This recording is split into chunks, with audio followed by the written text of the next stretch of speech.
কিছু কিছু রাস্তা মানুষকে তার গন্তব্যে পৌঁছে দেয়, আর কিছু রাস্তা মানুষকে শুধু নিজেদের কাছে টেনে নেয়। এই পাহাড়ের রাস্তাও তেমন। দিনের বেলায় শান্ত আর সুন্দর দেখালেও রাতের গভীরে সে তার আসল রূপ দেখায়।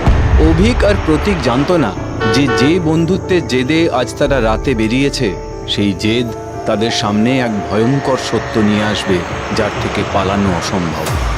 এই প্রতীক, এখন 11টা বাজে, আমার ভালো লাগছে না। একটা রাস্তা বন্ধ ছিল বলে এত দেরি হয়ে গেল। সকালে বেরোলেই তো হতো। তোর মতো ভীতু ছেলে আমি জন্মে দেখিনি। এত বয়স হয়ে গেল এখনো ভূতে বিশ্বাস করিস তুই? আরে এই তাবিজ আর লোহার দণ্ড নিয়ে কি করবি? হ্যাঁ, হাসিস না, দিদা বলেছিল এগুলো সাথে রাখতে। এখানে অনেক সময় রাতের পথিক আসে। রাতের পথিক? আচ্ছা, এই রাতে কোনো ভূত টুত এলে তো তোর সেই বিখ্যাত গানটা গাইবি, আয় তবে সহজ চড়িয়ে। প্রতীক হেসে ওঠে। সে জানতো না যে তার এই হাসি এক গভীর অন্ধকারের দরজা খুলে দিচ্ছে। সেই অন্ধকারে অপেক্ষা করে আছে এমন এক পথিক, যার কথা সে তার জীবনের শেষ দিন পর্যন্ত ভুলতে পারবে না।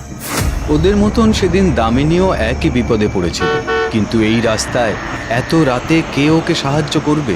রাতের বেলায় এই পথে এমনিতেই কেউ আসতে চায় না। একা একটা মেয়ে, মনে হচ্ছে বিপদে পড়েছে।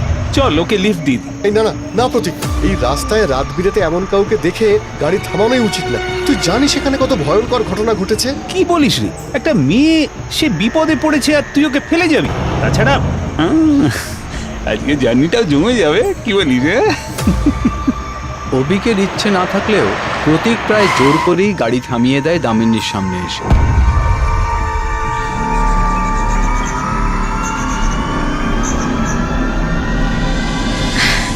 আপনাদের অনেক ধন্যবাদ। আমি অনেকক্ষণ ধরে গাড়ি থামানোর চেষ্টা করছি, কিন্তু কেউ থামছে না। আসলে একটা রাস্তা বন্ধ ছিল বলে ফিরতে পারিনি। আরে ধন্যবাদ কেন? বিপদে যদি না দাঁড়াই তাহলে আর মানুষ হয়ে লাভ কি বলুন? তা আপনি যাবেন কোথায়? তিনধরিয়া। আমরা ওই পথেই যাচ্ছি, উঠে আসুন। দামিনী গাড়িতে উঠে আসতেই অভিকের বুকটা কেঁপে ওঠে। তিনধরিয়া, এই পাহাড়ে তিনধরিয়া হলো ভয়ের শেষ স্টেশন। দিনের বেলাতেই যেখানে মানুষের যাওয়ার সাহস হয় না, সেখানে এই রাতে কেন একলা একটি মেয়ে যাচ্ছে অভিক বুঝতে পারেনি। তাদের এই যাত্রার শেষ কোথায়?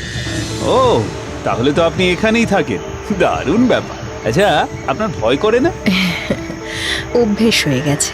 অভ্যেস তো হয়েই যায়, কিন্তু তা মানে আপনি এত সুন্দর একটা মেয়ে একা একা এত রাত করে ফিরছেন, আপনি তো বেশ সাহসী বলতেই হবে। হ্যাঁ, দেখবি অভি, আমাদের সমাজে এমন সাহসী মেয়ে এখনো আছে। প্রতীক দামিনীর সঙ্গে কথা চালিয়ে গেলেও অভিক একটা কথাও বলতে পারে না। ওর শুধুই মনে হতে থাকে কতক্ষণে শেষ হবে এই যাত্রা। কিন্তু ওদের যাত্রা যে সবেমাত্র শুরু হয়েছে সে কথা অভিক জানতেও পারেনি। তিনধরিয়া প্রায় চলেই এসেছি। আর একটু এগোলেই আমরা কোথায় নামাবো আপনাকে? আর একটু ওপরে একটা ছোট পাহাড়ি গ্রাম আছে, সেখানে নামবো। আসলে একা যেতে না একটু ভয় করছে। আপনারা যদি পৌঁছে দেন তাহলে খুব ভালো হয়। না, আমি মানে আমরা। আরে অভি, কি বলছিস? আরে অবশ্যই পৌঁছে দেবো।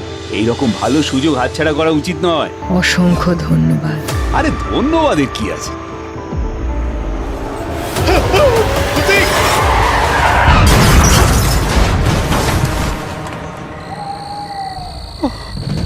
তুই কি পাগল হয়ে গেছিস নাকি অভি? তোর জন্য আজ আমরা মরতে মরতে বাঁচলাম। প্রতীক, আমি তোকে বলছি সাবধান। আমার সাবধান হওয়ার দরকার নেই, তুই থাক এখানে, আমি ওকে পৌঁছে দিয়ে আসবো। চলুন দামিনী, আমরা যাই।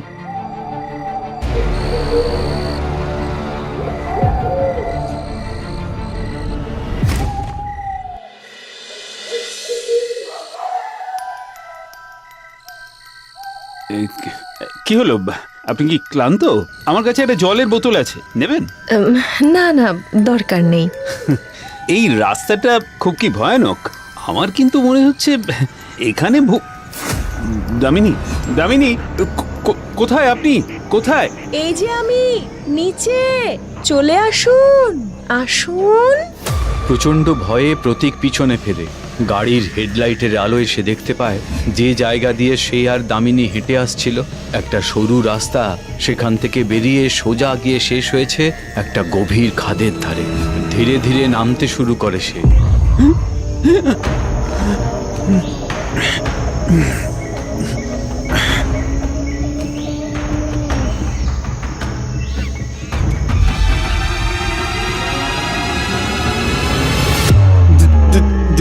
দামিনী, আপনি বসলেন কেন? এটা তো কবরস্থান। আপনার বাড়ি কোথায়?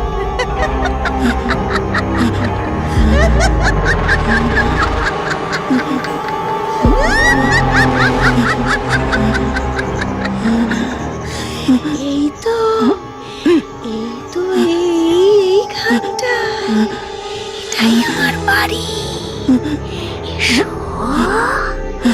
আমার কাছে এসো।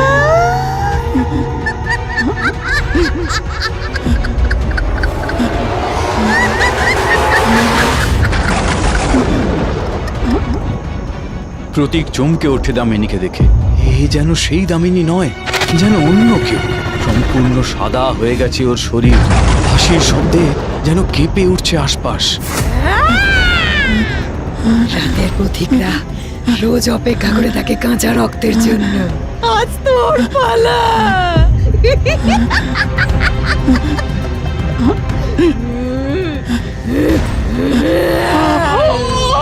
অভিক, অভিক। অভিক দূরে দাঁড়িয়ে প্রতীকের ডাক শুনতে পায়। সে জানতো এমন কিছু একটা ঘটবেই। সে যেন জানতো তার বন্ধুকে বাঁচাতে গেলে তাকে কিছু একটা করতেই হবে। অভিক দৌড়ে যায় প্রতীকের দিকে, কিন্তু হঠাৎ তার মাথার মধ্যে দিদার বলা কথাগুলো মনে পড়ে যায়। আবারও ফিরে আসে গাড়ির কাছে।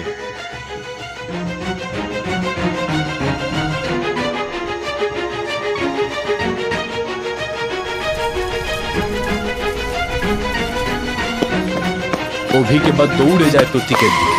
সে নিচের দিকে তাকিয়ে দেখে প্রতিটা কবর থেকে এক একটা বিকৃত চেহারার প্রেতাত্মারা চেপে বসছে প্রতীকের উপর। প্রতীকের চোখগুলো বিস্ফারিত হয়ে আছে, তার শরীর থেকে যেন রক্ত চুঁয়ে চুঁয়ে পড়ছে। ছেড়ে দে আমার বন্ধুকে, ছেড়ে দে বলছি। সরে যা, লোহা সরা, লোহা না। আগুন নেভাও, আগুন নেভাও বলছি, আগুন নেভাও। আমার বন্ধুকে না ছাড়লে এই কবরস্থানে আমি আগুন ধরিয়ে দেবো। ছাড় আমার বন্ধুকে, ছাড় বলছি। আগুন, আগুন, এটাই ভয়ের শেষ অস্ত্র। প্রেতাত্মারা আগুন দেখলে ভয় পায়। অভিক এবার সেই আগুনের মশাল নিয়ে এগিয়ে যায় প্রতীকের দিকে।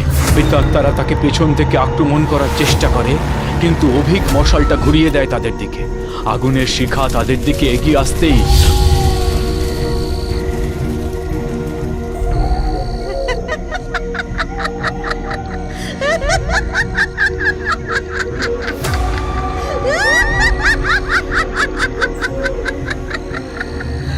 শেষ রাত নয়, আজ শেষ রাত নয়।